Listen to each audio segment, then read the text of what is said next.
Hello everyone, welcome back to RotoViz Overtime on RotoViz Radio, brought to you by Blue Wire. My name is Colm Kelly. You can follow me on Twitter at Overtime Ireland, and I am joined by my co-host here on RotoViz Overtime. It is Shawn Siegele.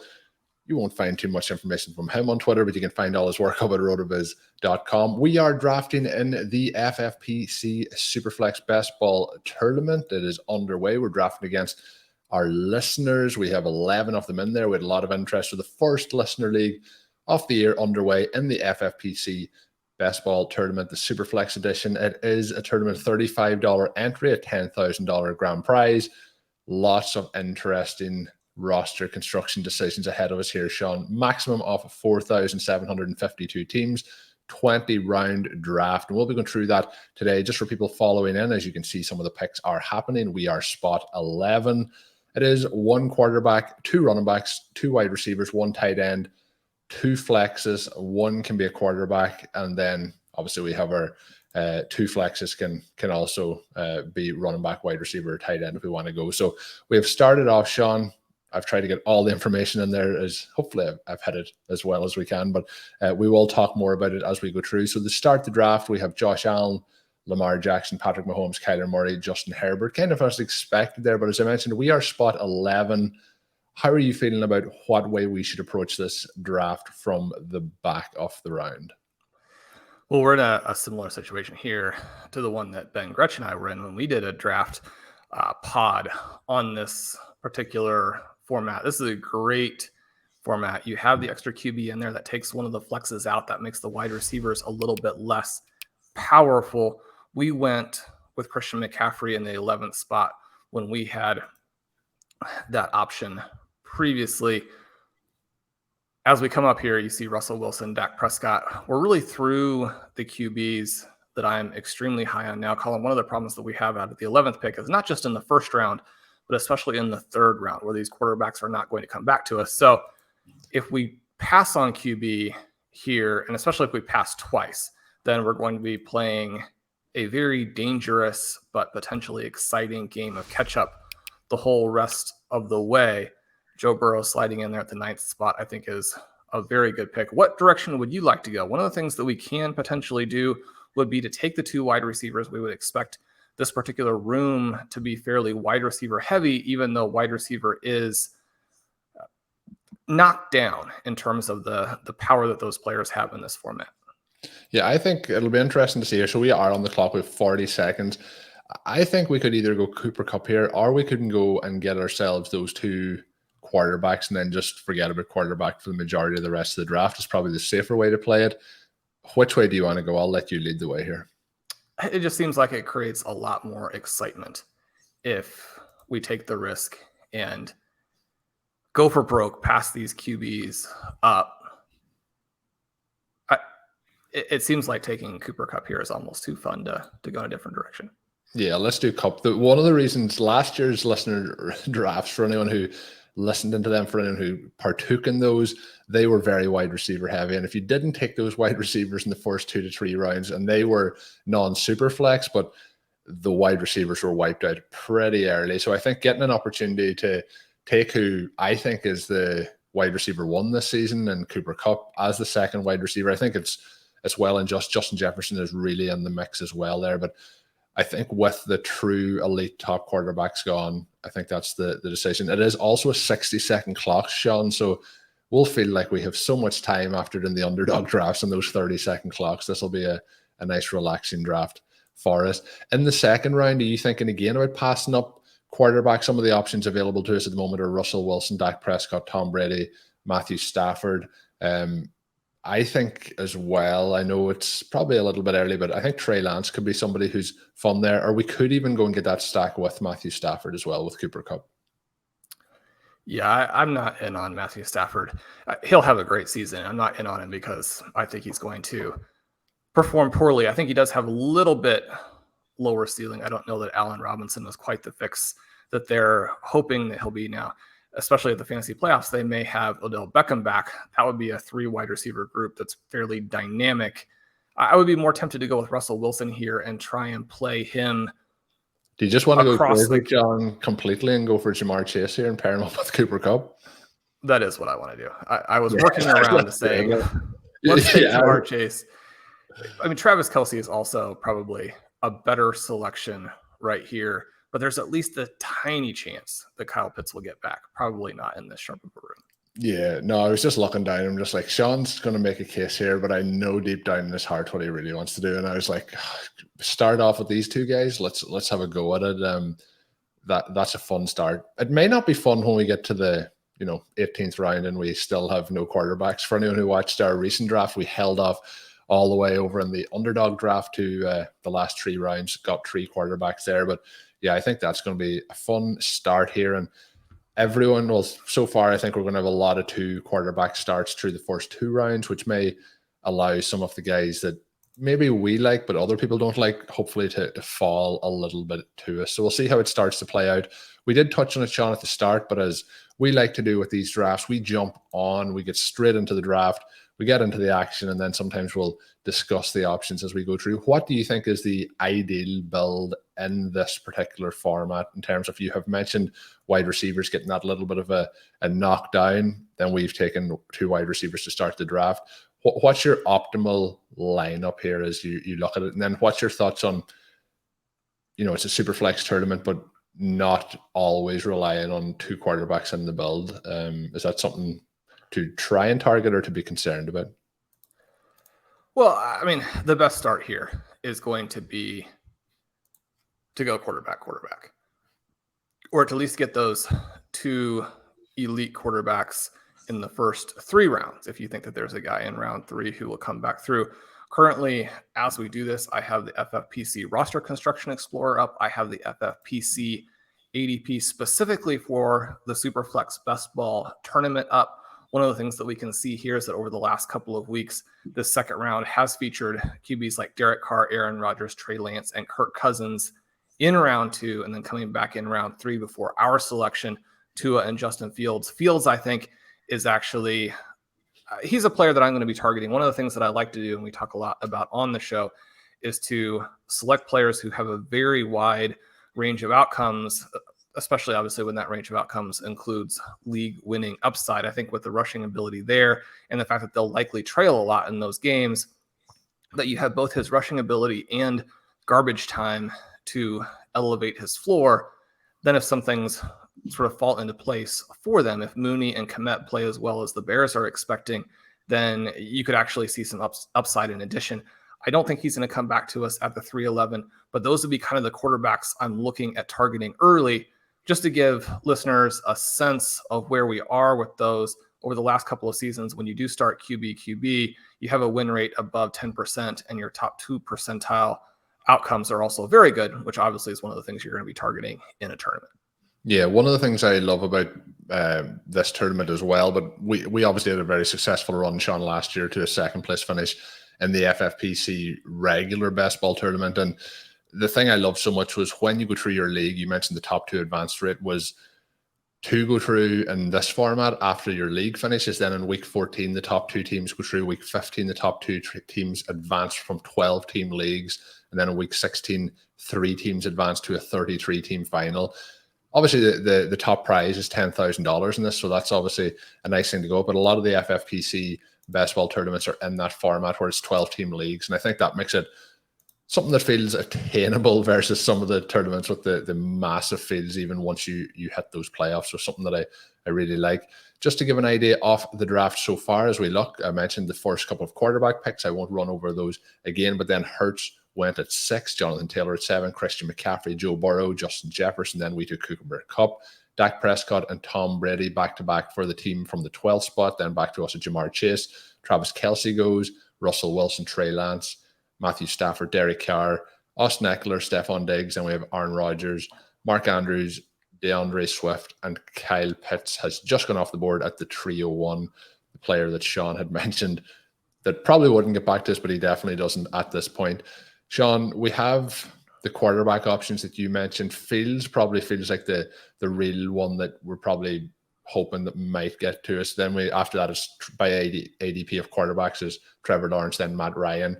I think we're waiting into that Ryan Tannehill range after that if we don't get Justin Fields, it feels like. Then when we look through Kyle Pitts going off the board, the tight ends that will be available when it comes back to us, I would fully expect Waller and the rest of the crew to be there. Are we still waiting on George Kittle here, and or not George Kittle, sorry, TJ Hawkinson in this draft? Probably not as much of an emphasis on Hawkinson here, although again, the tight end is going to be more valuable in a format where you essentially lose one flex spot because that flex spot becomes a quarterback, right? So from that perspective, they give even a little bit more advantage to you in the starting lineup. We do want to get some elite running backs here if we can. If Fields is gone, I think we can wait through these two here. There wouldn't be any other quarterbacks that we're going to really want at this juncture. One of the things that you have to do in this format is if you miss, you then have to really wait. This format and this style of drafting requires the same basic approach that we see when we look at other best ball leagues, which is that you have the QB window. Once you're out of the QB window, and similar to once you're out of the tight end, the elite tight end at the beginning, once you're out of the elite running backs at the beginning, then you have those flat spots in the drafts. You can't draft into those flat spots. You have to say, okay, based on where we were selecting, and we had options. We could have selected a QB, either Prescott or Brady, and then Russell Wilson. We could have gone with Trey Lance. So we had things we could do there. It's not like we were locked out. But once we made the decision to kind of take a fun approach here in this draft with the listeners, then we have to really wait on the later QBs. So they won't be an option here. Ideally, we'll be able to add, I think, 2 stud running backs in this next turn. That would be the way to claw back some of the advantage in the starting lineup. And again, we're going to have a unique team, but then that starting lineup value at wide receiver, running back, that's what we're hoping will carry us based on how we've started this draft. Yeah, and so far, as we mentioned, there's 5 running backs off the board, and Taylor, McCaffrey, Eckler, Swift, and then Derrick Henry has gone off the board to the Eckler drafter. Justin Fields does just go off the board 3 picks before us, followed by Dalvin Cook. So we are looking to try and get into those running back sweepstakes here most likely. Shawn, who are we? There's a few guys here that I have no interest in, and I don't want to waste time going through them. Are we looking here though at potentially in one of these 2 picks, Saquon Barkley? Is he one of our key targets here? Barkley, definitely. And then it's a matter of, do we want to reach it all for the other running back because we have them so much higher, or would we want to take someone like a George Kittle who is still out there? Kittle could be a guy who really is a game changer. Colm, do you have a second running back after Barkley that you really like? No, I think I would take Barkley and hope that Kittle potentially gets back to us, and then we can have that conversation around him then at that point. There is a couple of running backs that haven't gone off the board by ADP. Harris has gone off the board in that last pick, so we have the option here while we're on the clock to take Barkley. The other guys in that range are Javonte Williams, who I think would be interesting. Then we have Aaron Jones, Leonard Fournette, Alvin Kamara, Joe Mixon's also in that range, Nick Chubb. So listeners will probably be able to guess which ones of those I'm not interested in, but Barkley, I think, is the one that really interests me here at this point. We're starting to get in then as running backs go to Travis Etienne, Breece Hall. I think both of those are very valid options at this point. And then, as you mentioned, George Kittle would be the other one in the mix there for me. When we look, though, they're going to go a little bit later than we're sitting at now. So I think Kittle could be interesting if he does make it back this year in a couple of picks. What do you think? Kittle would be a way to go. Do you have any interest in Trevor Lawrence here? He's not someone I've been selecting. Like I said, I think that we can wait past him. Kittle is available. Yeah, for me, it's between probably Williams, Hall, and Kittle. I think, though, if we take Kittle here, it means that we have that elite tight end, and it gives us more flexibility, because I feel like some of the areas we're going to look to target other tight ends, I think we might be looking into some quarterbacks at those spots. And we have a lot of drafts with Deebo Samuel. We have a lot of drafts with Trey Lance. We're not going to have either of those 2 players on this team. And this gives us a way to play that San Francisco offense that fits our build and gives us a little bit of that diversity across San Francisco. Yeah, other players, just for people listening, that are available based on ADP in this. I mentioned the running backs, mentioned Matt Ryan, but we do have Mike Evans, AJ Brown, T. Higgins, There is a lot of wide receiver options available at this point. Based on the wide receiver options that are available, let's say we could have took AJ Brown there, we could have took T. Higgins there. Any in hindsight regrets based on the Cup chase start? I still think that I would lean towards the start that we went, just for the diversity of how this roster is going to look on this occasion. And for the listeners, we will be having multiple entries into this, so that we will have different styles of drafts from time to time. Yeah, no regret. I mean, Cooper Kupp and Jamar Chase are so far above all of the other wide receiver options. I think that they're probably above Justin Jefferson, although he is in that 3-player tier at the very top. There's a huge break down to Stephon Diggs and Devontae Adams, CeeDee Lamb in that next group of 3 or so. To have both of those guys, I think, again, it just gives us a roster that is so much fun. Yeah, no, I'm really pleased with how it's going. But yeah, you mentioned Trevor Lawrence. He does go off the board, one pick after us, then T. Higgins, then Mike Evans.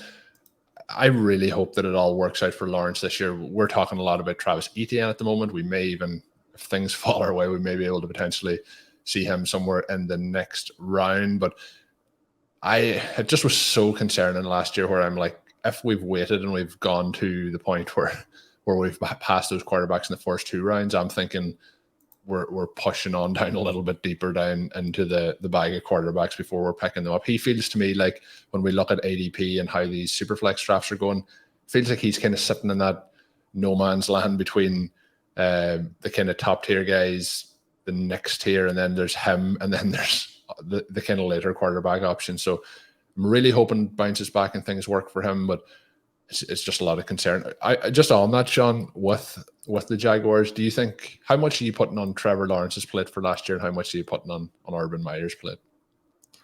I think you have to put a lot of it on Meyer, but one of the things that we saw with Lawrence is that he's able to pull the trigger quickly. He's got the big arm, but the accuracy was very, very poor. And so some of that is just going to be a matter of making that rookie transition. Some of it's going to be a matter of having wide receivers who are experienced enough and can get to the spot that you're throwing to. But there are a lot of plays where he just simply doesn't look like the type of prospect that we saw with Justin Herbert and Joe Burrow. Those are sort of the guys coming in after Peyton Manning and Luck, where you're kind of looking at them as potentially being in that same category. Now, Joe Burrow, there was the hope for that. Justin Herbert, people were more skeptical of because he hadn't been surrounded by the weapons in college. I think when we look back at Lawrence, one of the things that you do see is that he was surrounded by incredible talent at Clemson. Some of the other quarterbacks recently who were surrounded by that type of talent at Alabama, for example, have also struggled to an extent. And that part of it gives me a little bit of pause. And again, you contrast that to sort of Andrew Luck at Stanford, where not having that type of talent and yet clearly being the top pick in the draft, the top picks sometimes do bust. You pull up our similarity search feature in the RotoViz screener, and you're going to see very ugly names next to Trevor Lawrence. Whereas, Andrew Luck was the main player who came up for Joe Burrow and Justin Herbert. So you had a lot more enthusiasm for their futures after the rookie season. And we look at Lawrence here. He's priced in this type of format to reflect both a lot of upside and the fact that he played poorly last season.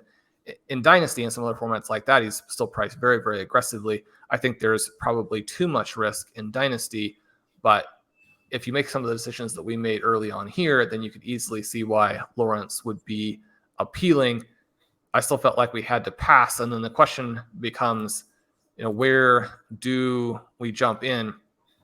The names who are currently up: Matt Ryan, Jameis Winston, Zach Wilson, Ryan Tannehill, Daniel Jones, and Mac Jones at the QB position.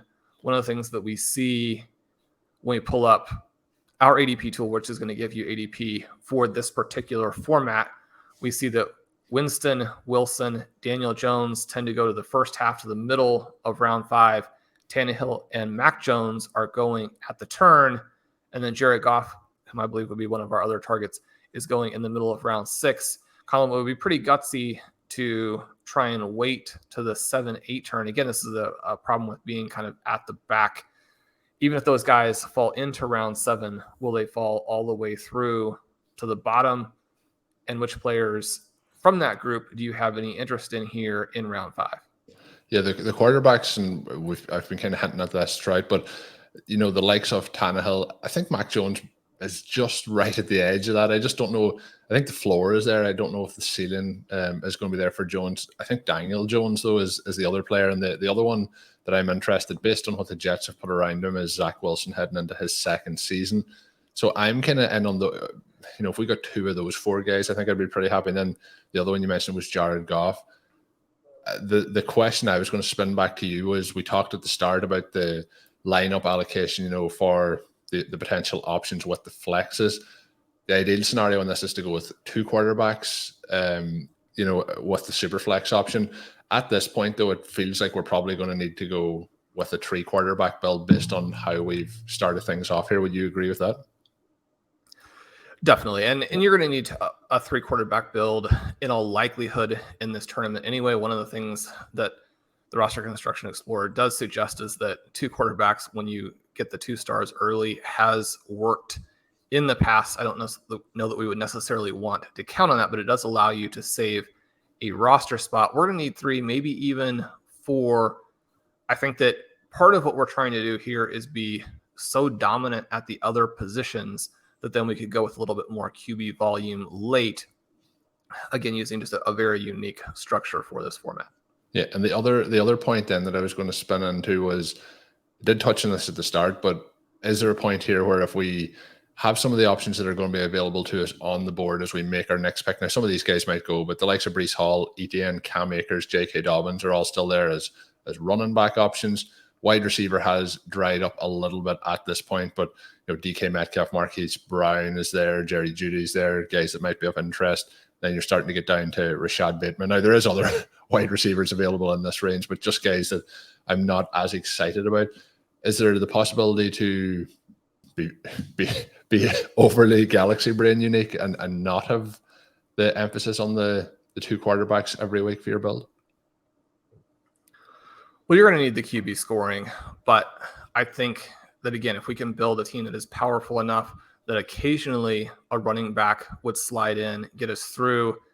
If you end up having a roster where you have multiple running backs with 2-3 touchdowns at the end of the tournament, then again, you have some options to slide some other players in there every once in a blue moon, right? So you have that you're looking at. I think that, again, with this format being a little bit more running back heavy, that I just would be tempted to take 2 more running backs here at this turn, get a couple more stars, have 3 guys with the 2 that we take here and Barkley, and then hope we have one of the QBs last to us at that 7-11 pick.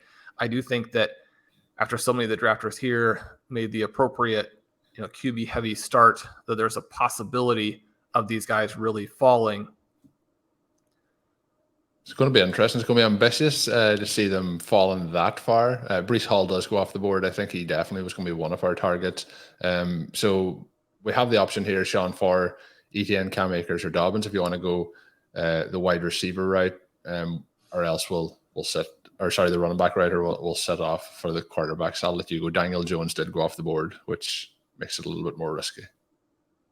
Yeah, Daniel Jones is gone, and so we're now looking at basically Mac Jones as being a pick here. I just kind of want to see how it falls. So I would like to go with Travis Etienne and then perhaps Cam Akers as we wrap back around. Okay, let's go for Etienne. I'm on board with the Etienne pick anyway as we kick things into gear here. Daniel Jones going off the board.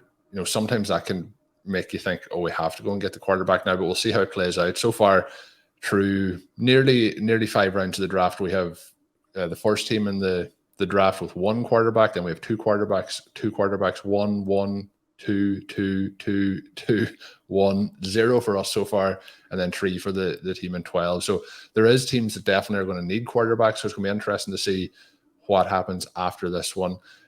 There's none of the guys, Sean, at this point that are really standing out for me. I've mentioned Zach Wilson and Ryan Tannehill.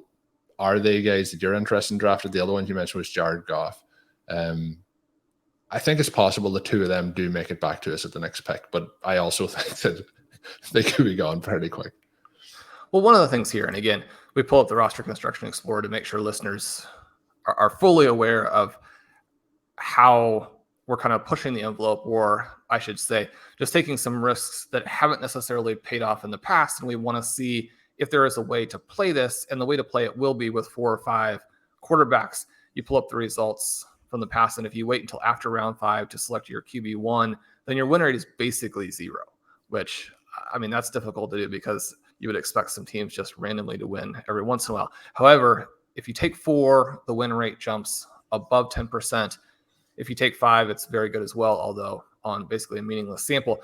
So we're looking here at a situation where I think that we have to keep pushing. Unfortunately, Akers does go.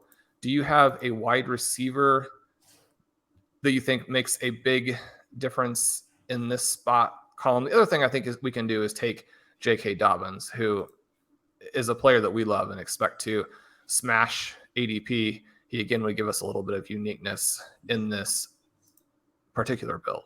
Yeah, I think I would go Dobbins, and then I think we'll hold off at running back. The other players would be Marquise Brown. I think that would be the one that I'd pull for here. So we do go with Dobbins in the pick.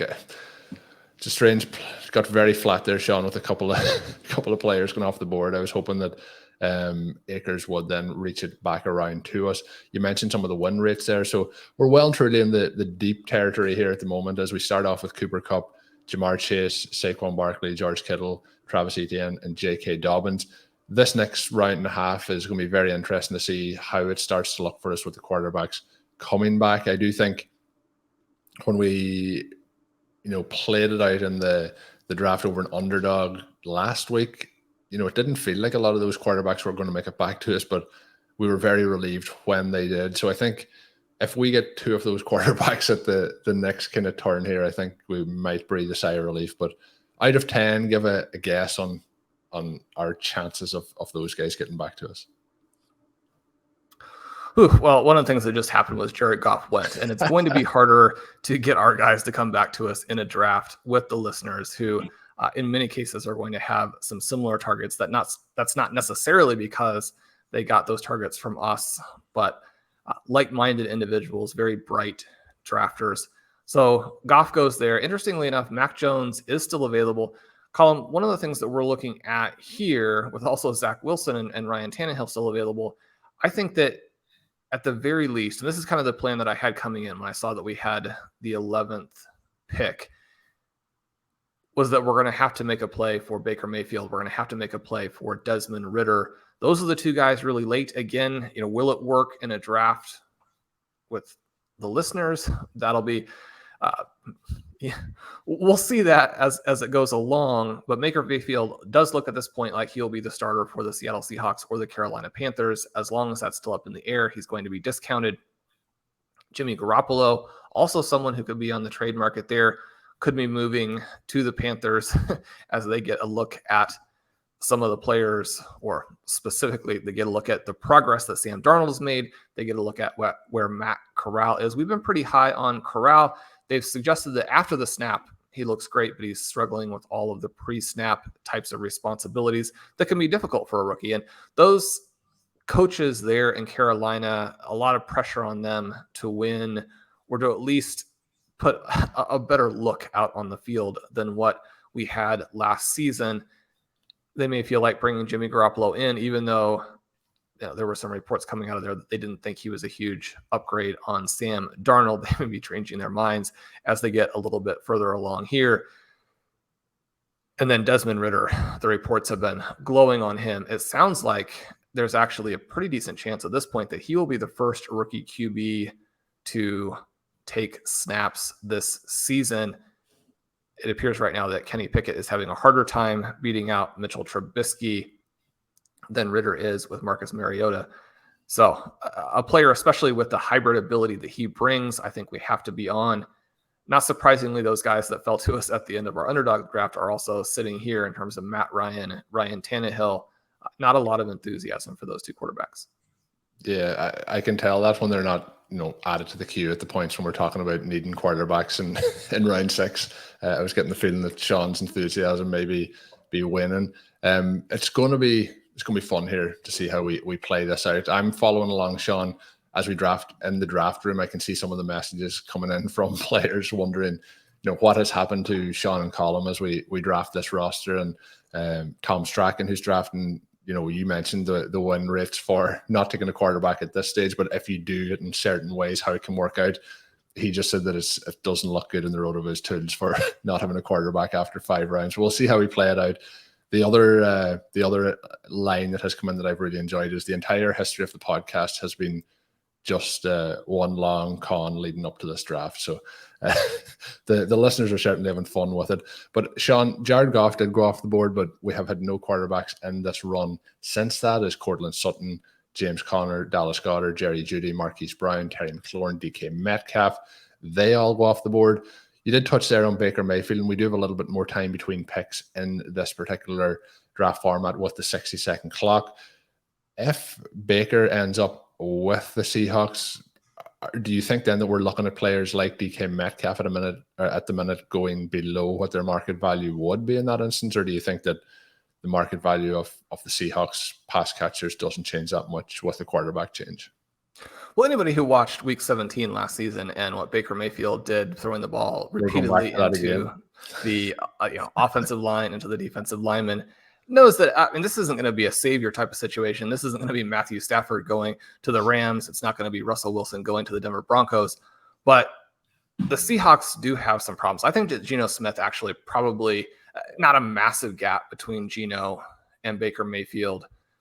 But Mayfield was injured all of last season. And anybody who's tried to, just like get up from the couch when you're injured can understand just how different it is to be in an environment like that compared to when you're 100% healthy. And so from that perspective, I think that we could see a very different Baker Mayfield in 2022. He had the very hot stretch to finish out 2020, and that was still within the context of a team that didn't have a lot of talent at the receiving positions. So can he play? Will he be an upgrade? I think so. One of the things that we've talked about a little bit, you pull up the Game Splits app and you see that DK Metcalf was actually much better last year with Geno Smith than he was with Russell Wilson. That's not to say that Russell Wilson was hurting him or that Geno Smith is a smash for him, but I think that he is going to be someone who performs regardless of the quarterback, as long as the functioning within the offense is just at sort of this bare minimum that it moves the ball at all. And that's one of the questions that we have with Drew Lock. One of the reasons why it just seems like Noah Fant's ADP is crazy is that he was actually a viable player with Teddy Bridgewater, with Drew Lock. And if you can play in that environment, then it's almost impossible to have a downgrade. Would Mayfield be an upgrade for him? I think so. And I think you have to be sprinkling those guys in, because there is the possibility at this point, and probably the strong possibility, that they actually have better quarterback play than most drafters are projecting when they select these Seahawks players in drafts. Yeah, no, that seems fair. But I was just wondering what your thoughts on. I don't think there's a massive gap between them, and I am still interested to see what happens with Mayfield. We probably will have more news over the coming week or two around the Deshaun Watson situation, but it does feel like the Browns have decided that it doesn't matter what happens, Mayfield's not going to be involved. So we'll see how it plays out. Sean, we are so far running pure on yellow, as the ship chasing guys would say, in terms of it has been all wide receivers from the midpoint of the 6th round. We're still on that run here as Juju Smith-Schuster, Chris Godwin, and Elijah Moore go off the board. So there is still some hope there, but they do say it's the hope that kills you. It might get us here in the end, but we'll see if we can get some of those quarterbacks run their way back to us, as Antonio Gibson is the next player off the board. I added a couple of wide receivers, Sean, to the queue just in case that decision has to be made and the quarterback options aren't there. Darnell Mooney is somebody who I'm not sure if he's somebody that you're in on, previously, somebody that I talked about last year, but we didn't really draft a huge amount of him, but seems to be the clear number one option now in Chicago. But the concerns are around how good that Chicago offense will be. I know you've talked about Justin Fields, but I think that's going to be a lot on the ground. That's what we're probably going to expect from his upside. Is that correct? Yeah, Mooney is someone who was fantastic last season. And it's almost jarring to see the gap in ADP between Allen Robinson, who was done, was completely finished, couldn't play at all, and Darnell Mooney, who was a star basically, in a situation where, yeah, perhaps Allen Robinson now goes to a functional team, a functional offense, has a good quarterback, but Darnell Mooney was very good last season within the context that he was already in. And you now have him taking another step forward. The news out of training camp, or not training camp, but the offseason activities has been that he's been fantastic. And you look at the probable target volume there, and you and I, and when we do Stealing Bananas with Ben and all that kind of thing, I mean, that's not our focus compared to a lot of drafters, but I mean, it's almost just insane in this situation to see how good he is, how he's been successful with Fields, how he's going to have this target share that's through the roof, and drafters still are not interested. And I even fall into that boat myself sometimes, because some of these types of players, we do see them fall back. You can understand that, but it's a very interesting dynamic, and the opportunity there, pretty extraordinary. So Colm, unfortunately, just one pick ahead of us. We lose Mac Jones. Is this a situation now where we want to take that risk on Zach Wilson, who has fallen miles and miles and miles? Yeah, I think we take Wilson here. The thing with somebody like Wilson as well is that I think there's the risk that he just isn't that good, and the Jets continue to be the Jets, and things don't work out. But we do see quarterbacks going into that second season and things picking up. And we look at him, we look at Trevor Lawrence. There was definitely some more bright spots in terms of overall fantasy production from Zach Wilson last year than Lawrence. I think Lawrence is still the better player, but for the cost here, I think that Wilson is a very interesting play. And based on the guys who are, I'm going to keep picking this up. Shawn, you mentioned about drafting at 2 a.m. when we did the draft at 2 a.m. my time a couple of months back, about you don't get up to draft Baker Mayfield, you don't get up to draft Jimmy Garoppolo, but maybe you get up to draft Zach Wilson. But you want to take that upside play of what it could be, and he is certainly the Jets starter, where we don't really know where Baker Mayfield or Jimmy Garoppolo will be. There's a very high chance that they still will be the starters. The other player that's in this range who I don't think we've really talked about at all, and I don't know, he may be interesting based on this build, and that's Jameis Winston. Is he somebody that you have any interest in 2022, or should we be avoiding that? The next question, as we are back on the clock, is do we take another quarterback here, or do we take one off Brandon Ayuk, Darnell Mooney, or Amon-Ra St. Brown? Winston is sort of permanently off my board. He's another player where you have the concerns that you could be in a Sean Watson situation at any moment. And it doesn't look like the Saints offense is going to necessarily support the type of upside that would make him interesting really at any point along here in the draft. So Colm, I'll give you the choice. There are a lot of fun receivers still left, despite the receiver heavy last couple of rounds. Who would you like? I think we'll go for Darnell Mooney. The reason I'm going to do that is I haven't drafted him yet this year.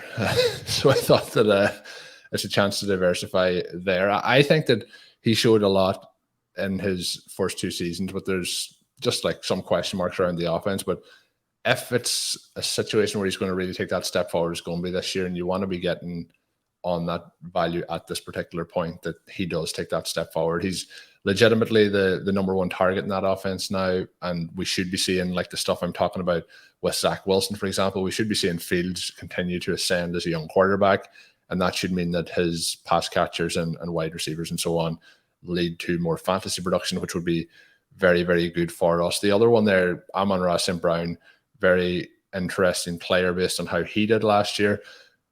It just feels like he might be getting squeezed out a little bit more based on the options that they're adding in. And then obviously the opposite has happened in Chicago, where they've removed some of the potential path or blockages that could be there for Mooney.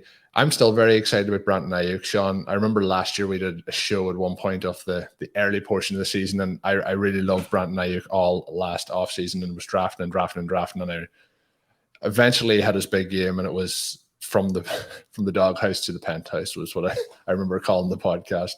But how are you feeling about Ayuk? Obviously, last year he was going, usually about 2 rounds ahead of Samuel. Now Samuel and standard formats is going in the second round of drafts and pretty much all occasions. What are you thinking about Ayuk this year? Is there a chance for him to continue to ascend, but not maybe just at that level of Debo? Yeah, I mean, he had a better target per route over the second half of the season than Samuel did. And part of that is that I think they were trying to mix things around.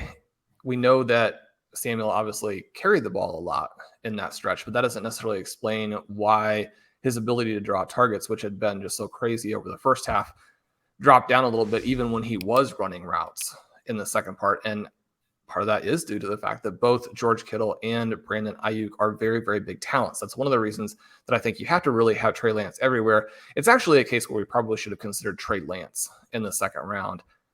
That would have been a fun way to play this, because Lance with the rushing ability and then those 3 weapons, there are all of these just crazy upside scenarios in which he could be the overall QB1. And so to have taken him in the second round there, that would have worked out. I think the main problem with Ayuk is that you just have to play so well with the likely overall target volume that he's going to get to be a difference maker. And when we're looking at ways to play the 49ers, there are other ways to do it. Now, you could say that once you've gotten your Samuel shares and he's been discounted enough in enough different formats that it's easy to pick up a lot of that, why not move down and actually take some Ayuk, especially if Samuel would have an injury. And we know Debo has had some injuries over the past 2-3 years that he's been in the NFL, that then you're looking at a situation where Ayuk could be, a top 7 or 8 wide receiver. So from that perspective, it would be a home run selection at the ADPs that you're getting on him. And so I like that. I don't like him on this team here with Kittle, where to win the whole thing, we need Kittle to have one of those 40-point games, week 16, week 17, that type of thing. I think that Mooney is kind of a fun pick, because that's not necessarily one where you're going to look back and have wanted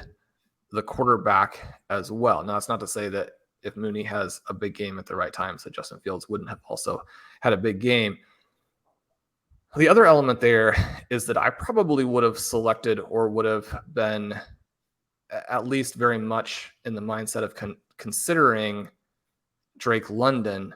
But the fact that we have Zach Wilson and that Garrett Wilson is such a good prospect is discounted below where Elijah Moore is going. Obviously, we love Elijah Moore, but you can put those 2 guys together. And I think getting your rookie exposure once you have Wilson, which again is sort of an odd thing to say, through Garrett Wilson is probably the right way to do it.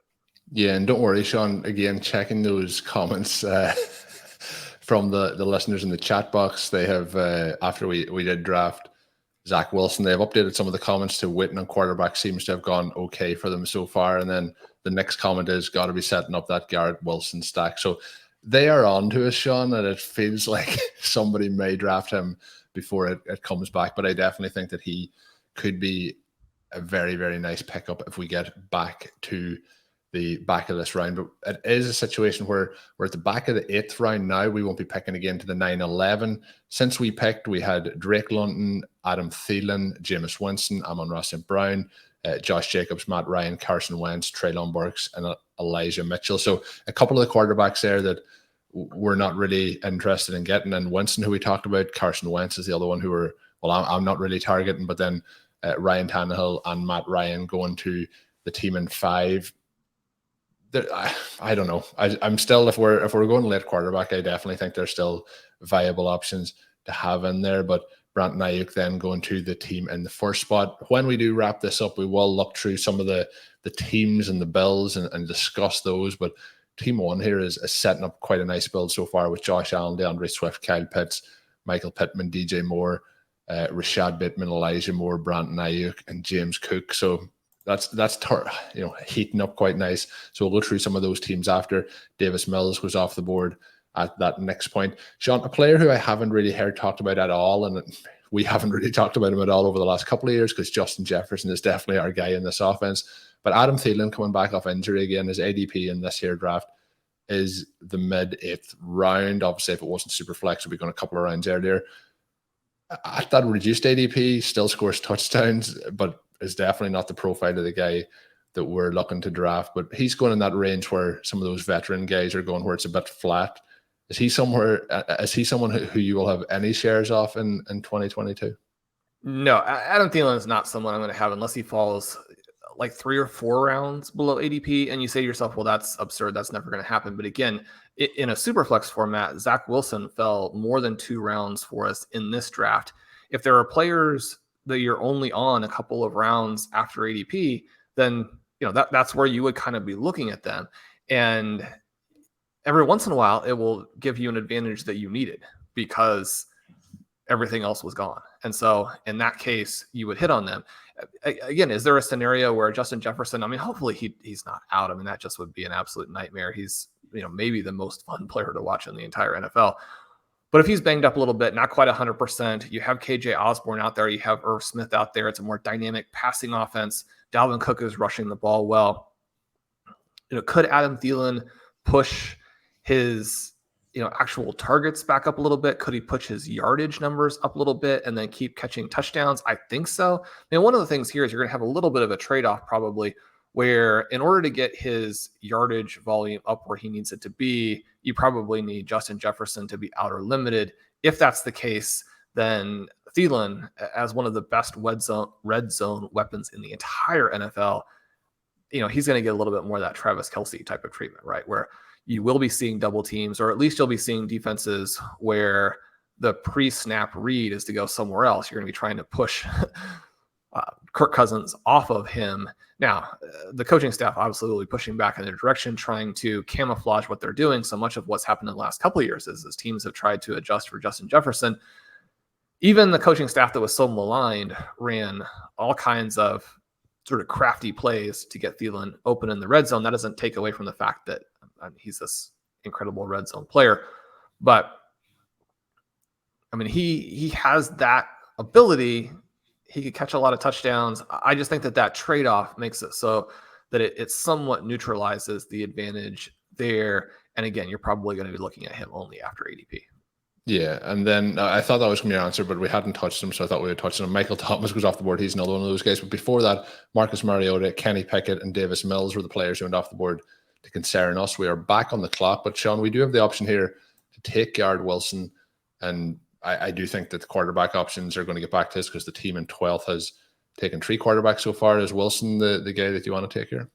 Yeah, you mentioned that the team at the turn has taken 3. That means we don't have to worry about the QB pick at this slot.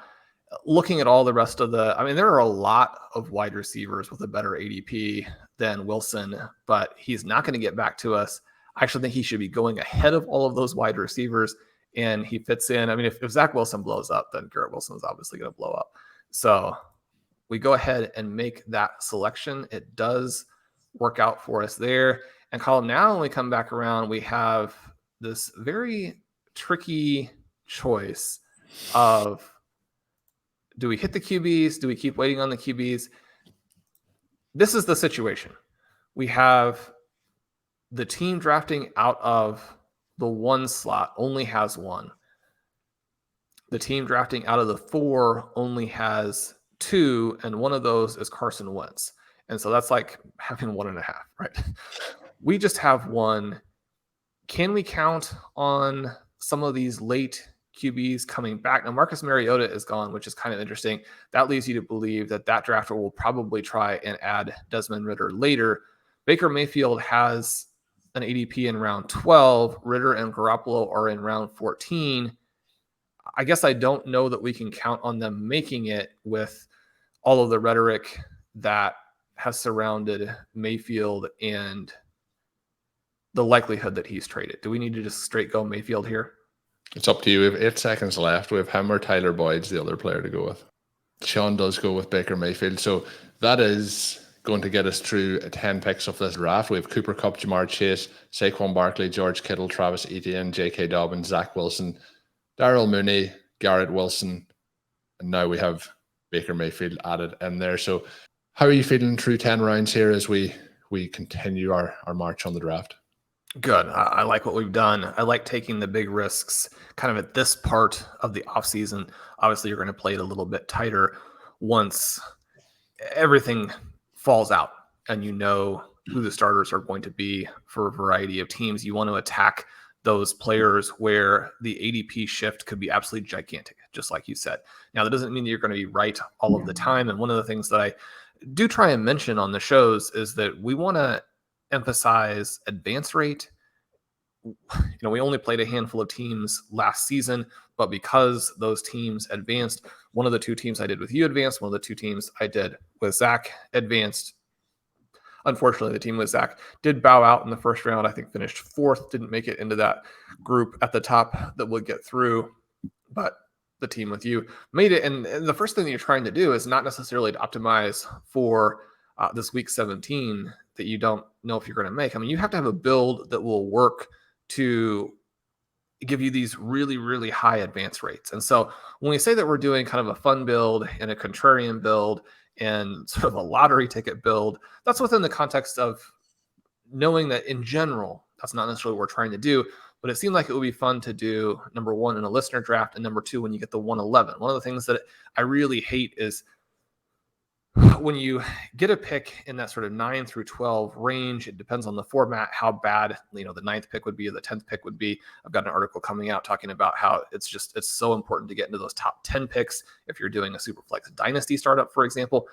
But if you get into this situation where your pick is going to be worth a lot less at the premium position than everybody else's, don't just chase those points. I mean, then you're starting in a massive hole, right?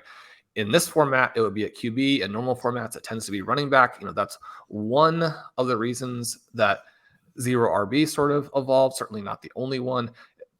The 9, 10, 11, 12 picks were not the only ones that I was drafting zero RB at for sure. But don't chase the points at the position where you're already behind. If you have a chance to get this prohibitive advantage yourself at a different position, make sure you do that and then work your way through.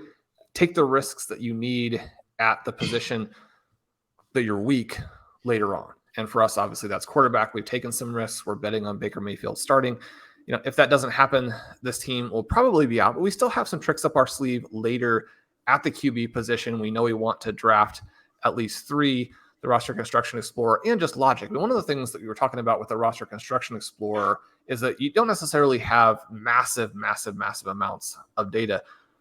The Roster Construction Explorer is the most useful when it confirms or at least runs in parallel to the other types of experience that you have as a drafter and the logic of how the format should work. And so you want to keep that kind of thing in mind. Colm, I like where we are. We're headed toward our pick here in round 11. We have a lot of flexibility here, as do most of the teams. Fill the listeners in on what is currently transpiring. Yeah, so we don't want to say it too loud, Shawn, but I mentioned Tyler Boyd in the last round. He is still there. He could be, he's an OG of the RotoViz faithful. I think, from the early days of our podcast, he was one of the key parts. So he is still there. Herb Smith goes off the board. Rashad Penny, Sky Moore, Kadarius Toney, Tyler Lockett. Noah Fant does go off the board, who is somebody I was going to ask you about. Went a little bit ahead of ADP in this one, but I think that again is probably down to people having some intel on what we might be looking to do. And then Alan Lazard was that next pick. So when we look at the options, we still do have some quarterback options, but I think we're probably not doing that at the next pick. Maybe at the turn when we come back, but I think we'll probably be holding off now that we have 2. We do have a number of guys, just to let the listeners know a little bit about the queue. We have Jimmy Garoppolo and Desmond Ritter in there. These aren't in particular order. Then Tyler Boyd, MBS, Rondell Moore, Ronald Jones. Shawn, looking through the players that are available, those are kind of my top guys that I'd be looking to get as we're 1 pick away here.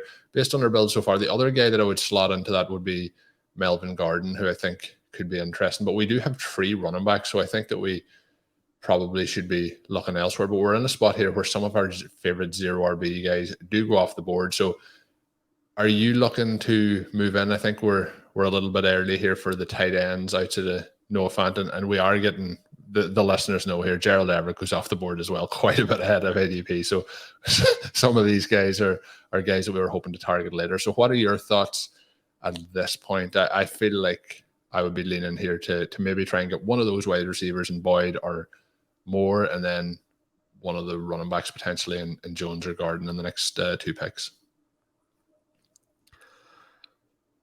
The main thing here is that it's very, I wouldn't say frustrating, because we know that this is going to happen, but it is a situation where you get all of these great values on Noah Fant and Gerald Everett, and then draft against the listeners, and those guys aren't there where normally they would be. Those would be, one of those 2 players would be the perfect fit with George Kittle having kind of that 2 tight end potential build there. We're now in a situation where we're sort of locked out at tight end, in addition to having the weaker quarterbacks. That's not really the way I like it to go there.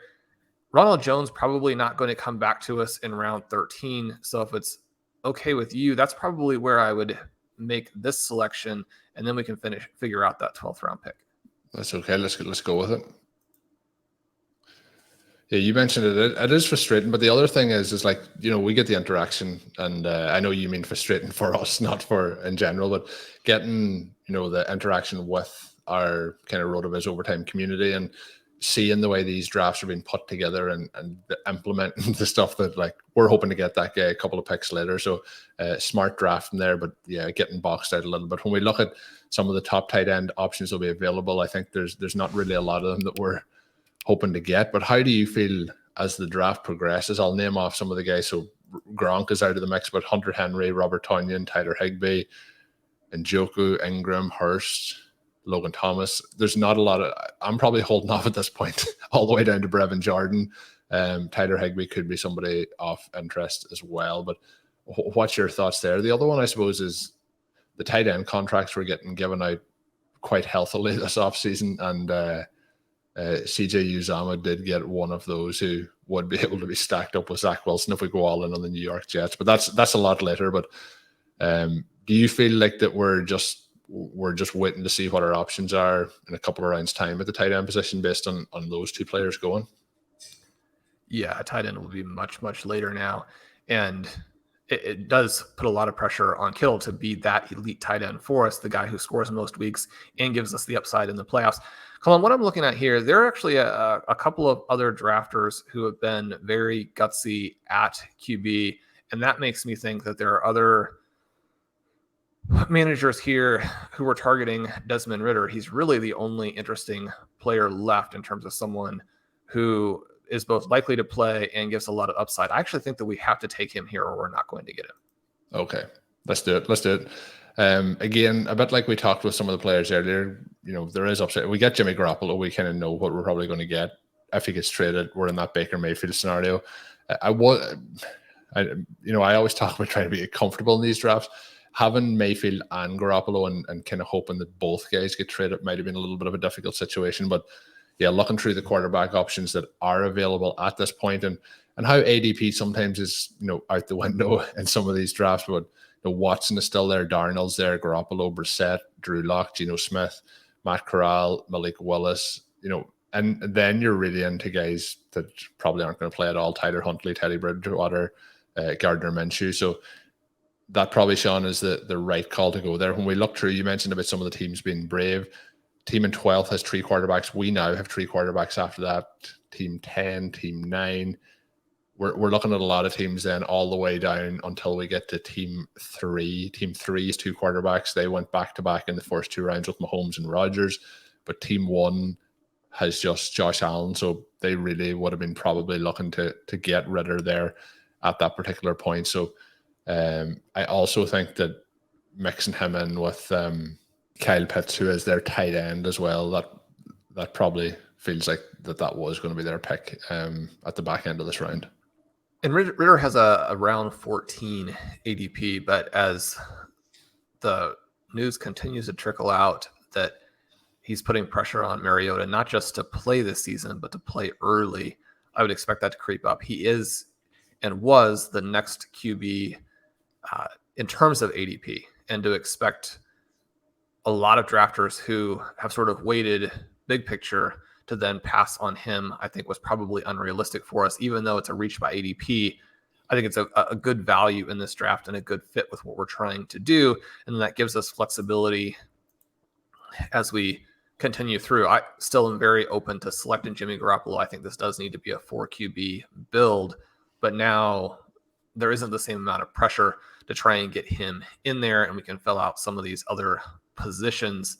I like the balance that we have on this team, and we don't necessarily talk about balance a ton because it's so important to get those wide receivers and win the race to fill the flex. But with the slightly different dynamic between running back and wide receiver, I like the fact that in this particular draft, if you do go 0 QB, which obviously comes with these massive weaknesses, and so it's not to say, oh, we went 0 QB and now we're going to win as a result, but you do get a lot of talent at the other positions. You can dominate those positions, and then if you manage to hit on these QBs, you would be in place to potentially have a tournament winning type of team. But beyond just that, we do have balance, which is nice in terms of Barkley, Etienne, and Dobbins at running back. We just added Ronald Jones. At wide receiver, we've got 2 of the 3 stars in Cooper Kupp and Jamar Chase. Then you have Mooney and Garrett Wilson. We're probably going to look to add some more wide receiver depth, but I like the way that we're looking in terms of sort of winning the race to fill the normal flex. We're obviously losing the race to fill the super flex. But we can now go in a variety of different ways, especially since we do have that elite tight end in George Kittle. Having the flexibility at this point in the draft where we still have 8 selections to go means that we can take a lot of values as the draft progresses. Yeah, no, I think that all makes a lot of sense. I'm just adding some wide receiving options into the queue to see how things shake out here over the next round or so. But since we picked last, Jameson Williams goes, Tyler Boyd goes, and the team with Tyler Boyd now has a triple stack with the Bengals with Joe Burrow in there and T. Higgins as well. MBS goes, Chase Claypool, Rondell Moore, Kenny Golladay, Cordell Patterson, Melvin Gordon, Robert Tonyan, and then Ramondre Stevenson. So team at spot 1 didn't go quarterback there. We'll see if they go quarterback with their 13th round pick. But yeah, it could be getting a little bit dicey on that with one quarterback through those 13 rounds, but it is Josh Allen, so maybe they're going to go a different way with it. We are looking though, Shawn, I think there is some kind of interesting veteran wide receiver options here. In terms of how we're looking to play it out though now, we mentioned waiting quite a bit now on tight end to see how things roll, but what do you think in the final build? Because you did touch there on a possible 4 quarterback build with George Kittle and with the limitation on the options that remain available. Are we still thinking we're a 3 tight end build, or are we just going to rely here on George Kittle to bring us to the promised land? Go 2 tight ends, sorry. Well, I think that Tyler Higby is someone that we're not ever interested in at ADP, but once he falls well below ADP, then he would be a potential selection. We look at all of the enthusiasm for Allen Robinson being in this Rams offense. Now, Higby was in it last year, didn't do the things that drafters were hoping. That's still a possibility, I think, in year 2. Evan Ingram is an interesting way to play Trevor Lawrence, in some ways more interesting than playing Trevor Lawrence himself, because with Trevor Lawrence, you have that risk of it blowing up your quarterback position where you need to score a ton of points. Ingram, if Lawrence really gets going, I think becomes an interesting selection there. So Tyler Higby does go at the 1303. That's actually right at ADP, so he doesn't slide to us there. And just to, again, to give readers a little bit of context, that's right around where Gerald Everett normally goes too. So we didn't get a shot at Everett in this particular draft. Njoku, a player that was generating a lot of enthusiasm when the prevailing mindset was that Deshaun Watson would play. He no longer is as interesting with people think that he might not, although, perhaps Jimmy Garoppolo would be an opportunity there. The Browns situation is such that they put so much money into these quarterbacks that continuing to add more quarterbacks who have a contract element that is difficult, maybe a deal breaker in a variety of different ways. I think that Hayden Hurst moving over to the Bengals becomes a more interesting play than Uzama, as you mentioned earlier, because he's going to have Joe Burrow as the quarterback there. Colin, what position are you thinking to emphasize here? There are some players at running back who are mildly interesting in terms of Tyler Algier and Darrell Henderson. Kenny Gainwell, a player that we've been drafting quite a bit. Looking at some of the potential selections by ADP, those would be guys who kind of fit into this range. Not surprisingly, most of the wide receivers who normally go in this range are gone, and I'm not perhaps as excited about the rest of the receivers at these prices. I think that once we wrap around a couple more rounds, we could see some players who are potentially interesting. DJ Chark is the top wide receiver that we have in the board. His ADP is in the 16th round. We're getting ready to make a pick at 13-11. Who do you like here? I think if you want to go running back, I would go Gainwell would be my preferred choice of running backs. I think some of the wide receiving options, like you were hinting at there, are going to continue to bounce around. And I think that if we take Gainwell here, we might have an option then to talk about the wide receiver options that are available. We have a lot more wide receivers that we like, I think, here at this point than running backs.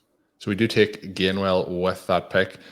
Some of the wide receivers that are in the queue, you mentioned Chark, then Crowder is there, Wendell Robinson, CJ Hamler is in the mix, and there's some of the veterans who, when they do eventually sign with the club, I think will jump quite a bit, and Will Fuller and Julio Jones. I think they'll be available a little bit later. Some of those players, Sean, particularly Wendell Robinson, KJ Hamler, younger players who are hopefully ascending. Then we have Crowder, who changes offense, and DJ Chark, who changed offense.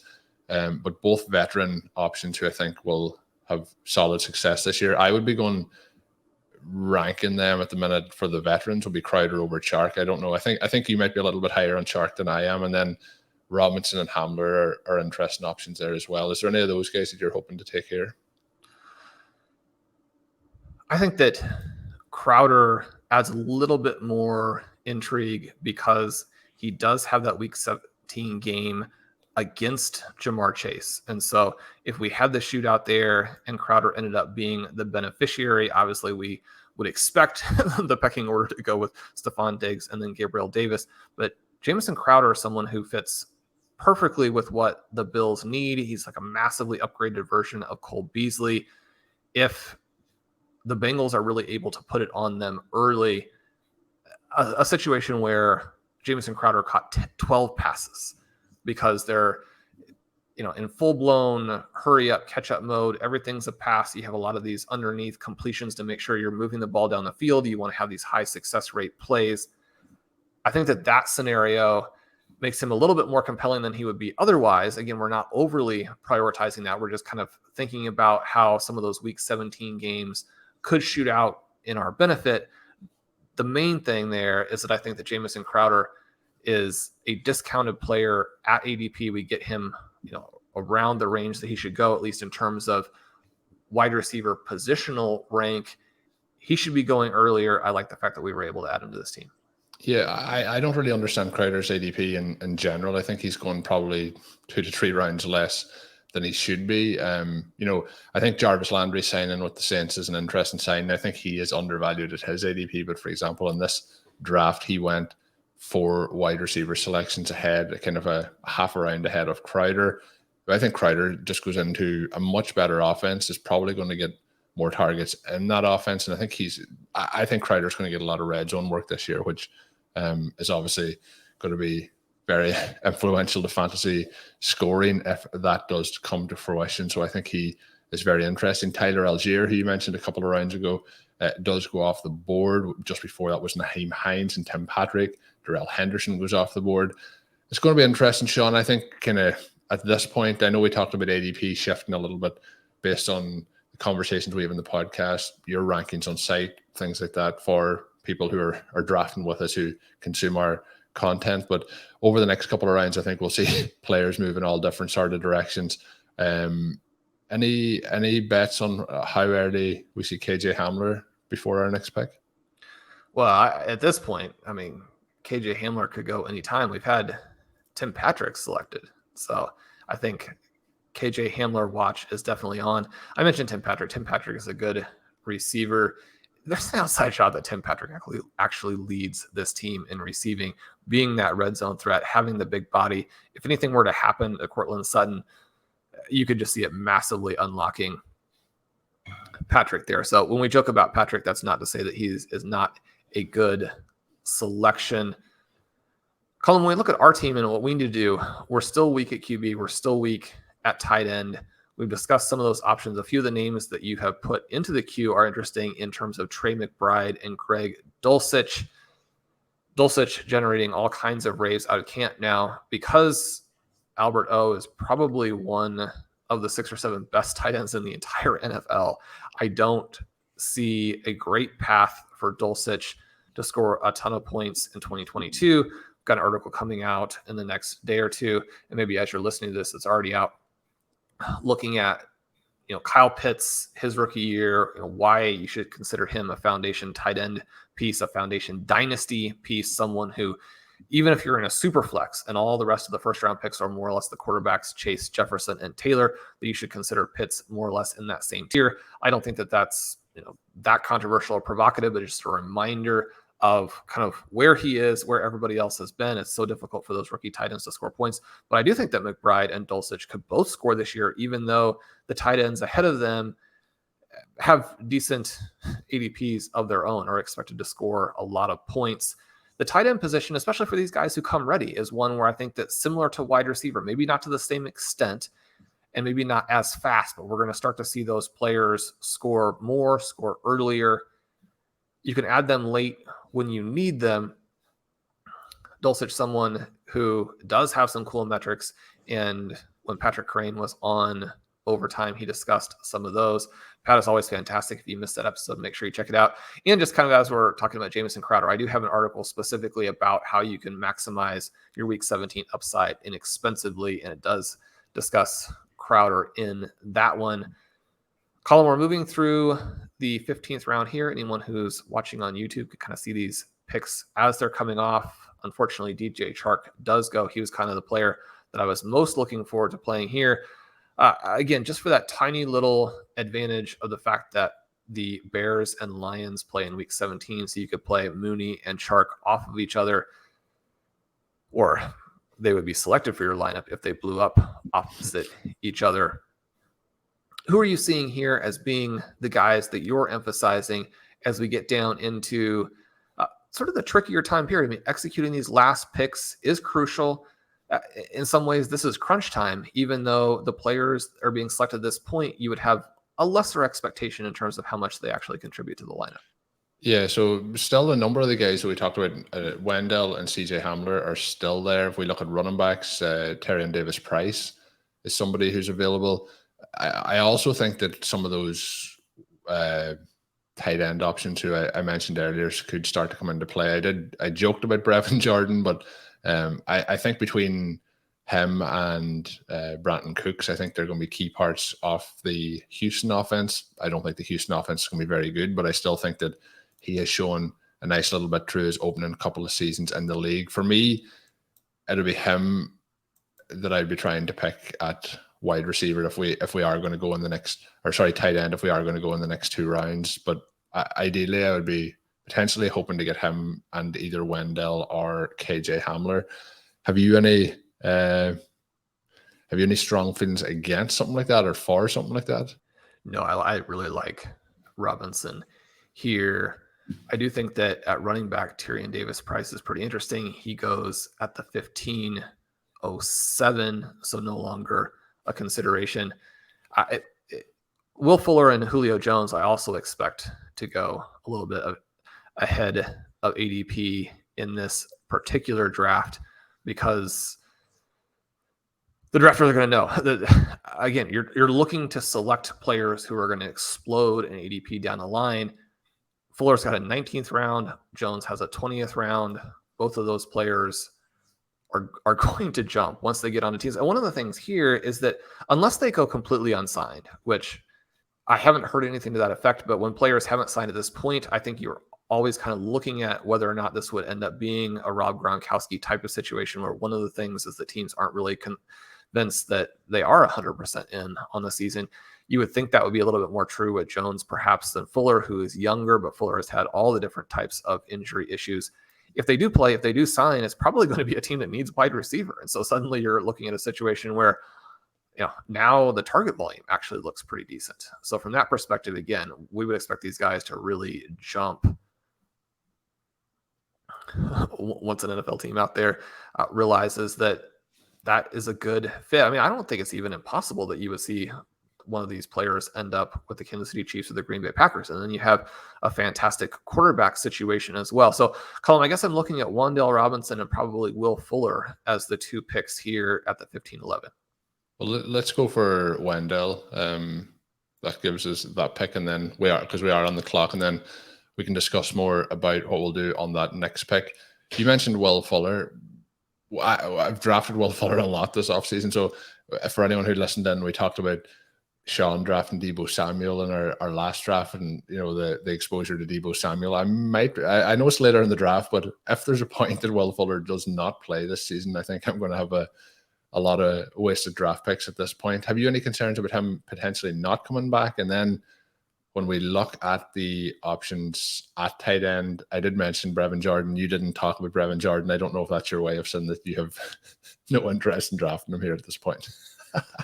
No, Jordan would be interesting. I think it's a situation where it's a bad offense. It's probably not going to be a great quarterback situation. His athleticism is not to the level of a difference-making tight end. You probably can get Jonnu Smith later, but despite the lack of athleticism, he was a very good player in college. And as you pointed out, I mean, the targets should be there for him. He was decent in limited opportunities last year. So all of that is kind of pointing in the right direction. I guess when it comes down to players, even at a position that we need like tight end, if McBride or Dulcich are similar, then why not just draft them at the very end and get a potential dominating player, league-winning player in Will Fuller here? Okay, let's do it. We'll take Fuller, and when Brevin Jordan is that dominant league-winning player this season, we'll play this clip again. I thought he was, like you mentioned, he was a good college player. I thought he'd done quite well last year. Let's hope that he makes it back to us here in the next round. His ADP is another 8 picks away, so maybe he slips by. But you make a good point again when we go back to the upside plays of the rookies. But I'm always a little bit hesitant on rookie tight ends and how things play out straight out. But we get Will Fuller. So to run through the lineup again, we have Cooper Kupp so far, Jamar Chase, we have Darnell Mooney, Garrett Wilson, Jamison Crowder, Wan'Dale Robinson, and Will Fuller as our wide receivers. Then we have Saquon Barkley, Travis Etienne, J.K. Dobbins, Ronald Jones, and Kenneth Gainwell at running back. And then our quarterbacks leave a little bit to be desired. But we have Zach Wilson, Baker Mayfield, and after that point, then we have Desmond Ritter, and we have one tight end at the moment, and George Kittle. So overall, Shawn, I think the team is a pretty solid team. I'd say we're lacking that depth of quarterback, obviously, for Superflex, but I think those options can still play out well for us. And then we do need that supporting cast at tight end. But based on it being the Superflex format, if we are starting 2 quarterbacks, that means that we're likely starting only the one tight end in most weeks. So we'll see what we can patch together here. The other thing, just talking about some of the options like Dulcich, the reason that I've been looking to Jordan those couple of times is he does have a week 6 bye, whereas George Kittle is a week 9 bye. And when we look through the other tight ends that are available, Dulcich and the Denver Broncos do have a week 9 bye. So that might just be something to keep an eye on if we start to lose out in some of these tight ends across the board. We do have 4 picks remaining in this 20-pick draft. Based on what we've done so far, Shawn, what do you think we need to do the rest of the way in terms of player allocation? We have 5 running backs and 7 wide receivers. That's more or less perfect from the perspective that we took 3 early running backs. So we have a lot of running back firepower there. And the two running backs that we drafted later are two of our favorite 0 RB targets in terms of Ronald Jones and Kenny Gainwell. Obviously, one of the things that we do discuss on the show is that your preferred 0 RB targets at running back are not only for 0 RB builds. If you have someone last season like a Devin Singletary or a Rashad Penny or a Sony Michel who crushes in the fantasy playoffs, and then you put them in with a running back from those top couple of rounds who is also hitting, then that combination can really launch you. So for listeners who are preferring to draft a sort of anchor RB type of approach or modified 0 RB and want to have one of those early running backs in there, that's a viable way to look at it. And it's so crucial then to have the correct late round RBs. We like the players that we got, especially considering it was this group. I thought we might have to reach even more than we did on Ronald Jones. He was kind of the other guy that I thought might get picked very early in addition to those tight ends. Now, in this particular format, losing the tight ends probably hurts us a lot more than losing Ronald Jones would have. So, from that perspective, we don't necessarily come out ahead, but I do like that. And then with the 7 wide receivers that we have now, especially with the 2 at the top, I don't think that we have to worry about that position. It's going to give us a lot of opportunities to fill the flex. There might even be some weeks where 4 wide receivers explode to the extent where you could play one of them in the super flex, where, obviously the optimized lineup would pick one of them out to slide in there.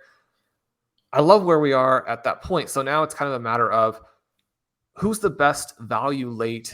And with these last 4 picks, what do we do to address tight end? Is there a 4th QB that we want to take?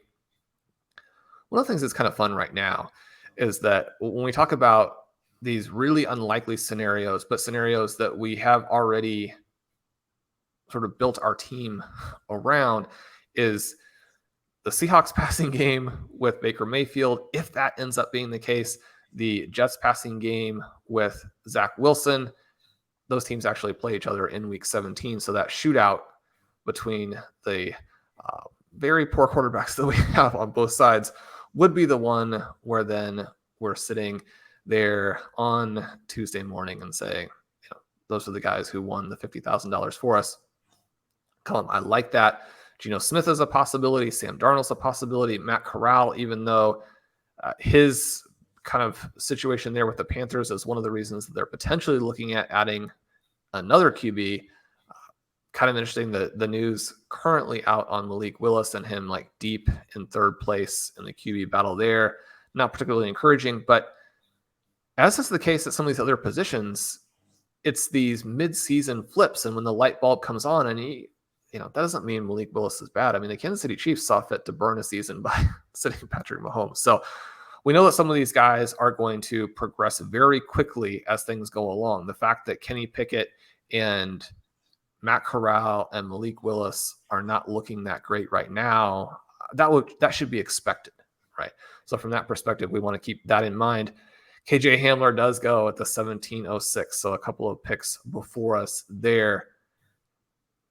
And you didn't mention the big pick of Brevin Jordan at the 1611. Brevin Jordan was selected. Unfortunately, Jonnu Smith was selected. I thought that one was disappointing because Jonnu is a player that I think could make a big jump this season. I don't think that Bill Belichick was happy with the way that Josh McDaniels used him last year.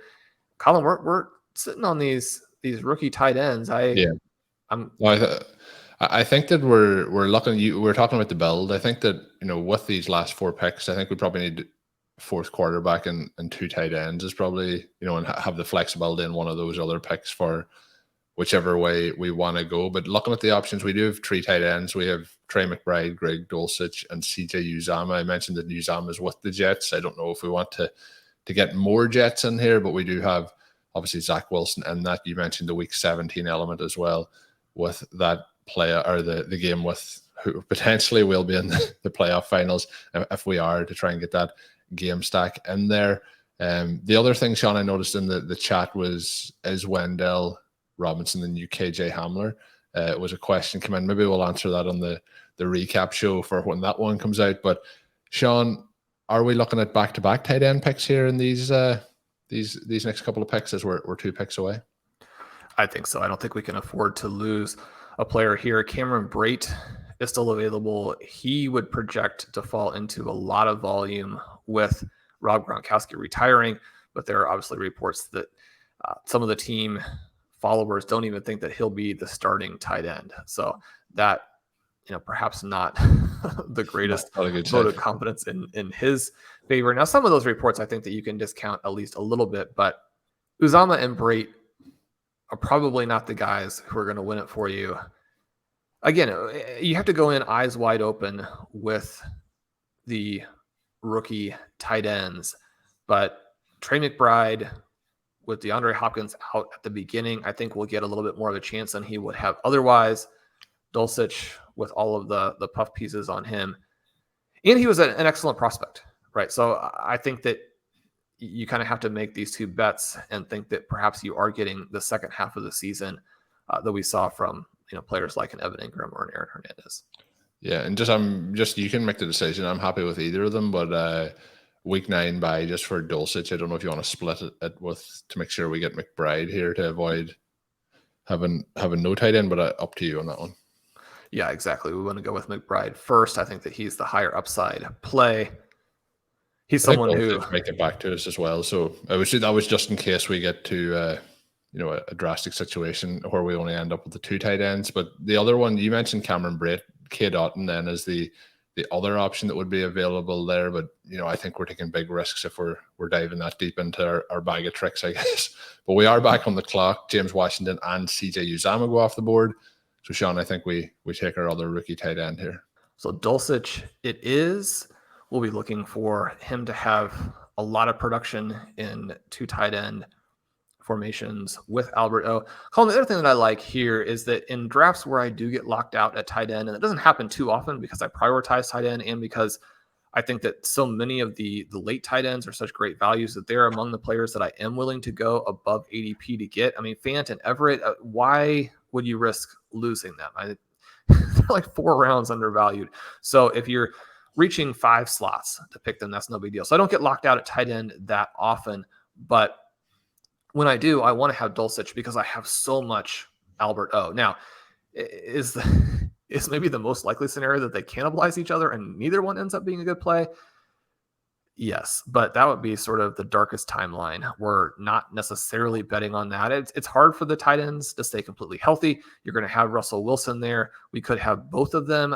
I don't think it's impossible that we could have this as sort of probably not a peak Gronkowski and Hernandez situation because these 2 players just don't have that much experience. I mean, even Albert O hasn't played a ton of snaps at the NFL level, but I think the dynamism that the Broncos will get from the tight end position is such that it actually does create a little bit of a problem for the wide receivers. Now, that's not to say that one of the receivers won't blow up. Cortland Sutton generating some rave reviews there. We know he's had some good seasons. He's now a little bit more removed from the injury that maybe would have given you a little bit of pause last year. So Sutton, someone to be picking everywhere. Judy, someone to be picking everywhere because he has this potential breakout in him.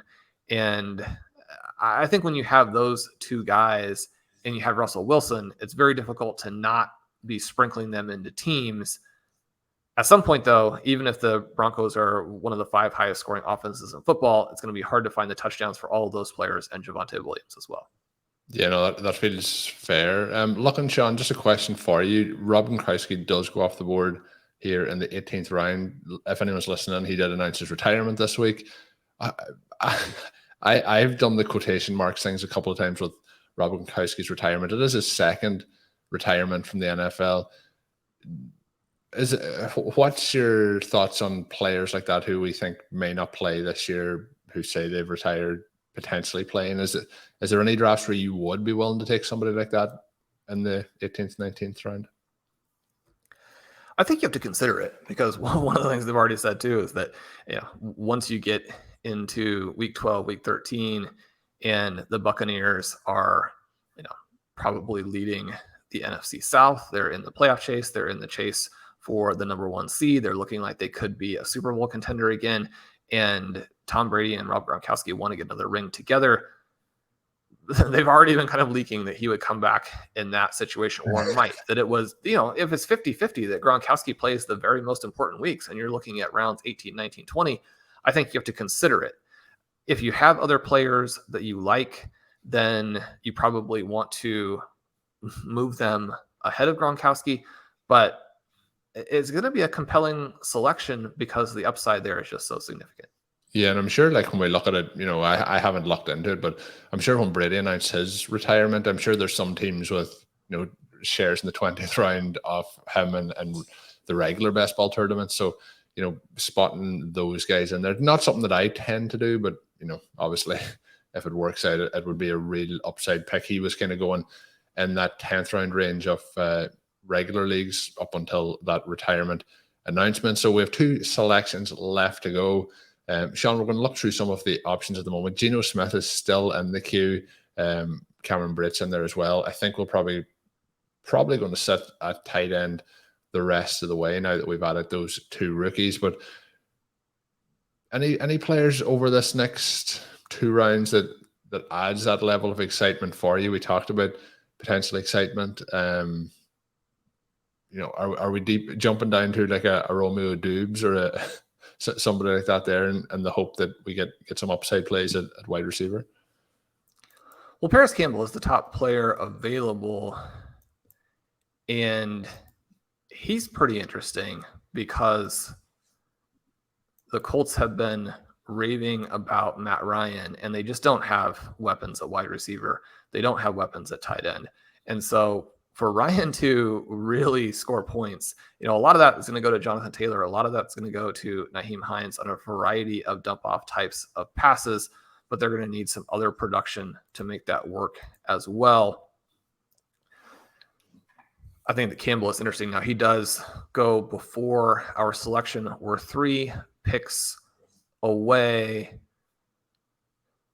It is pretty bleak at the positions here. Colm, I've been looking at the roster construction explorer. I've been looking at these tight end and QB options. I've been looking at some of the week 17 matchups. One of the things that would have been fun would have been to play Campbell and Wandale against each other, even though that's not the game that you think that's going to make the difference for you winning the 50K. Most of the deep players that we've been talking about are also gone. Chris Evans is gone. We get a Velus Jones sighting here in round 19 to give you a little bit of a feel for how deep we are into this. I don't know that I would be completely against finishing with Geno Smith and Matt Corral. Go with Jerick McKinnon as a Kansas City Chiefs running back. I think that one is a fun one, and would give us a little bit of a hedge there with Ronald Jones. Are you in on McKinnon? Let's take McKinnon here in the 19th, and then take one of those QBs to finish out the draft. So we do take McKinnon, and when we're looking at it, hopefully we're basically hedging completely against Edwards-Helaire there. We have all our options here for the Chiefs backfield, but you mentioned Geno Smith as the potential other option. I'll just pitch out there, Tyquan Thornton as an option, or Dubes, who I mentioned earlier. Happy to take Geno. Is that kind of a hedge that if it's a situation where Mayfield isn't there? And I guess this team could do with that little bit of extra depth at quarterback as well. So I think, let's do it. Let's do it. Let's take Geno. Do you prefer Geno to Matt Corral? Yeah, I think so. The reason for that, I think there's a chance that those quarterbacks who we talked about earlier, in Baker and in Jimmy Garoppolo, could end up being in Matt Corral's way.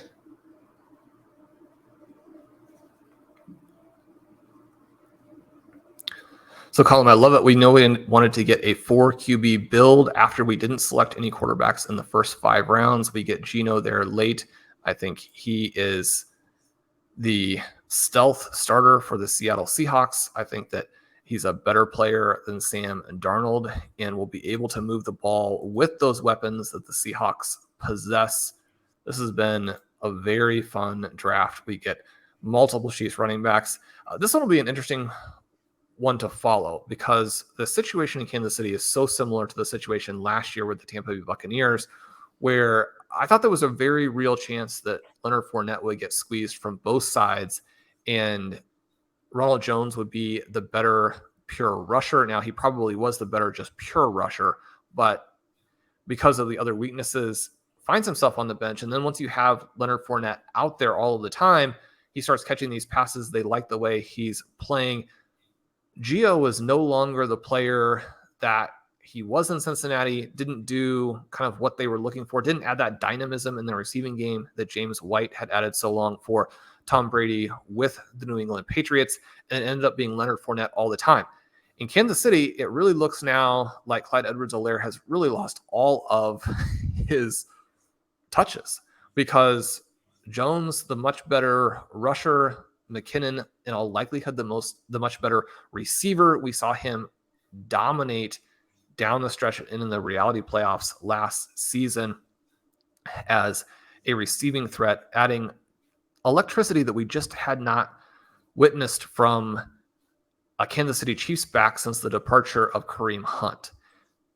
In this case, with both of those guys there now, it again looks like a back who is being drafted the earliest of the group will get squeezed. Maybe he doesn't have a role. He goes here at the 9:03 to Alex, who has been on the show before. He won in one of our contests and was fabulous on his appearance on Overtime, a very good analyst and a very good player. So he's making that bet in the 9th round. It's his second running back after selecting Aaron Jones, has Melvin Gordon after that.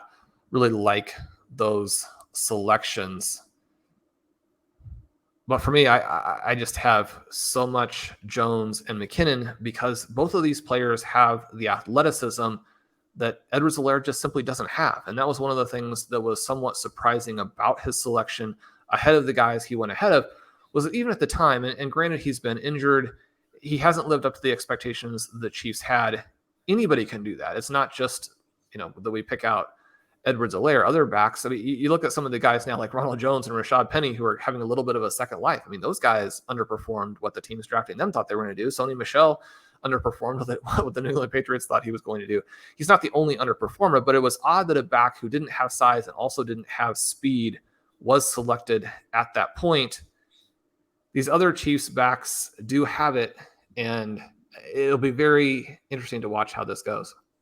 Yeah, it's going to be fun. It's going to be interesting. We are going to, you start to almost jump in. We love to look through the bills and look through them, but we will do a recap show where we will talk through all the builds and see some of the thoughts and takeaways. We'll recap on our build as well to see our thoughts on how that played out. But you can tell, when you're listening to our other drafts, we're probably usually more relaxed when we're talking through them. We had extra time on the clock on this. We had the 60-second clock. But the listeners with some of those picks, particularly in the second half of the draft, putting us under a little bit of pressure with how we were going to continue that build. So really fun draft. Really enjoyed drafting against, our own kind of audience, our own community. We will be doing more of these as the offseason progresses. And of course, we are just waiting for the last pick of this round. So I will wrap up today's show. Thank you for tuning in. If you want to sign up for a RotoViz NFL Pass, you can do so over at rotoviz.com. If you use the promo code RVRadio2022, you will get a 10% discount to that. Of course, sign up and subscribe to all the RotoViz Radio podcast feeds and leave us a written review. We'd really appreciate that. My name is Colm Kelly. You can follow me on Twitter at Overtime Ireland. I'm joined by Shawn Siegele, who is my co-host here on the show, one of the co-owners at RotoViz. You can find him as well on Stadium Bananas. And until we're back with another show, have a good one.